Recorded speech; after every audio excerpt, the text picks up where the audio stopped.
रंग में भंग।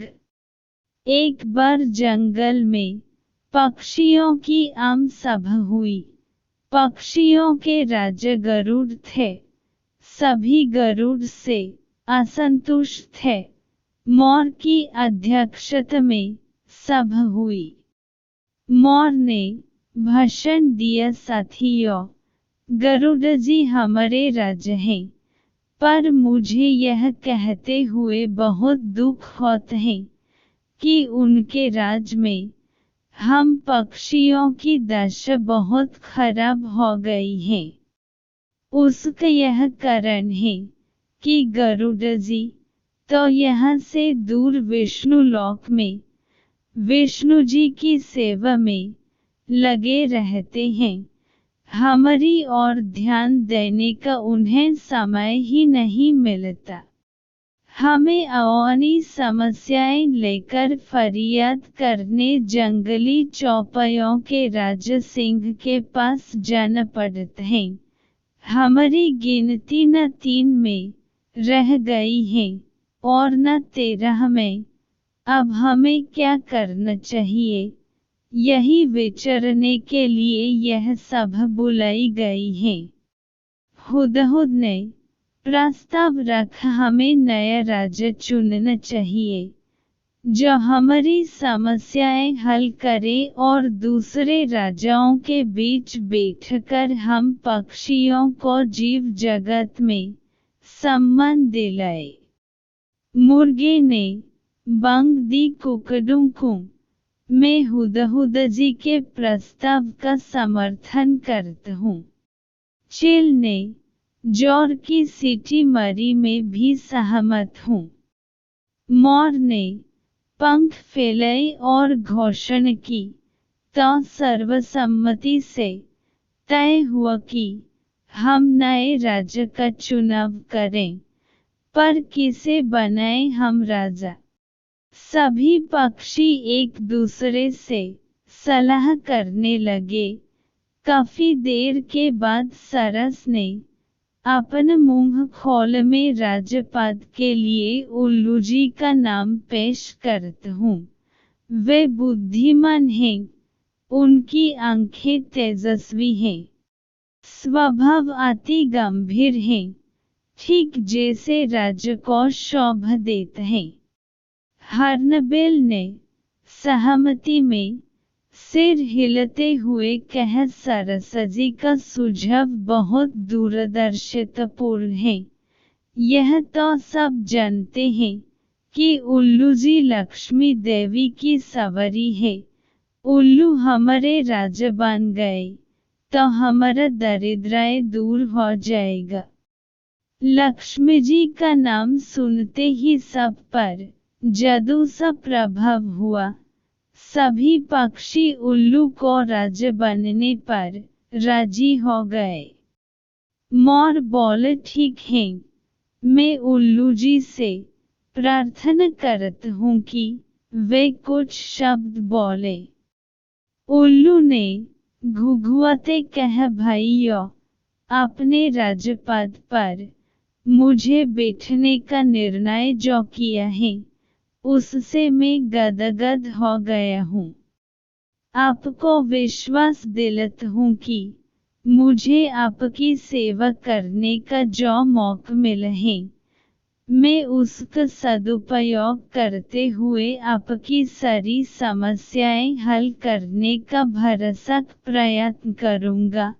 धन्यवाद। पक्षी जनों ने एक स्वर में उल्लू महाराज की जय का नारा लगाया। कोयलें गाने लगी। चील जाकर कहीं से मनमोहक डिजाइन वाला रेशम का शल उठकर ले आई। उसे एक डाल पर लटकाया गया और उल्लू उस पर विराजमान हुए।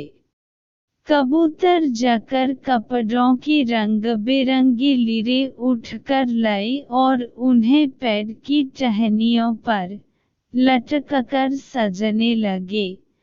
मोरों की टोलियां पेड़ के चरों और नचने लगी।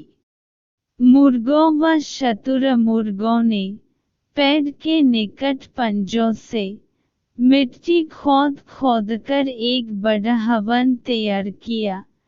दूसरे पक्षी लाल रंग के फूल लाकर कुंड में ढेरी लगने लगे। कुंड के चारों ओर 8-10 तोते बैठकर मंत्र पढ़ने लगे। वह चिड़ियों ने सोने व चांदी के तारों से मुकुट बुन डाला तथा हंस मोती लाकर मुकुट में फिट करने लगे। 2 मुख्य तोते पुजारियों ने उल्लू से प्रार्थना की है, पक्षी श्रेष्ठ, चलिए लक्ष्मी मंदिर चलकर लक्ष्मी जी का पूजन करें।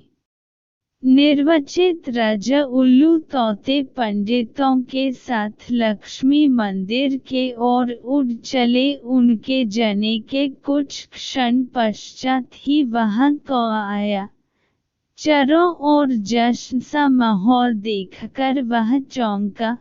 उसने पूछा, भाई, यहाँ किस उत्सव की तैयारी हो रही है? पक्षियों ने उल्लू के राजा बनने की बात बताई।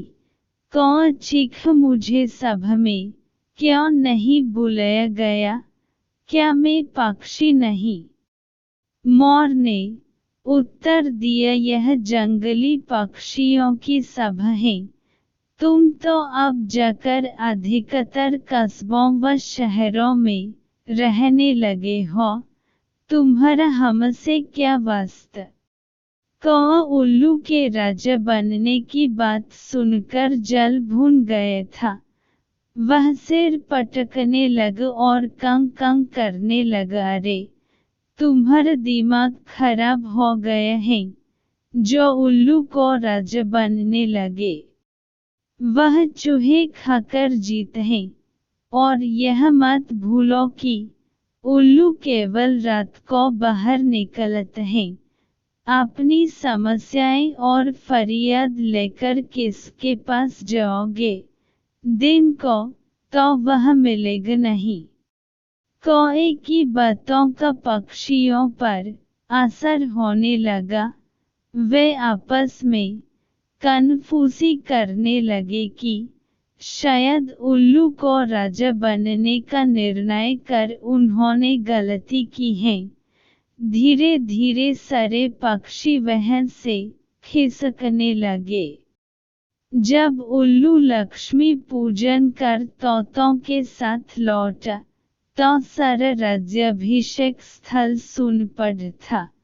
उल्लू घुघुआए सब कहाँ गए? उल्लू की सेविका खंडरेच पेड़ पर से बोली, कौआ आकर सबको उल्टी पट्टी पढ़ गया, सब चले गए, अब कोई राज्याभिषेक नहीं होगा। उल्लू चोंच पीसकर रह गया। राजा बनने का सपना चूर चूर हो गया। तब से उल्लू कौओं का बेरी बन गया और देखते ही उस पर झपटते हैं। सीख कई में दूसरों के रंग में भंग डालने की आदत होती है, और वे उम्र भर की दुश्मनी मोल ले बैठते हैं।